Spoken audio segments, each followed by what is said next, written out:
Doğru kazandayız. Arkadaşlar mekatlar sen yanını. Çalışla.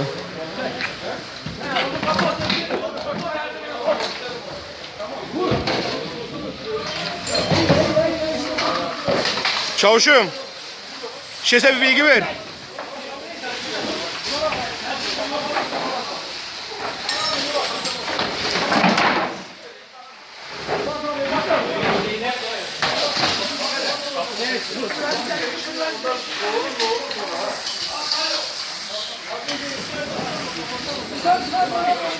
Neyse abi, sen camını kapat.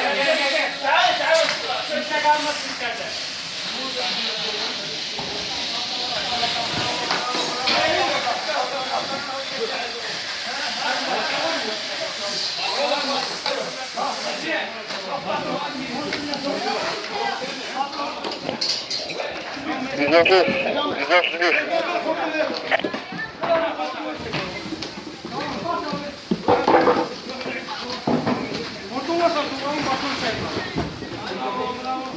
%31 dinlemedi amirim.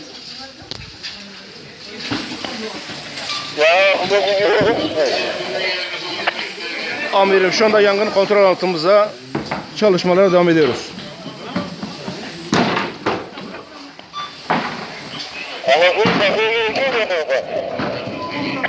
Çavuşum takuya gerekli mi? Yasin.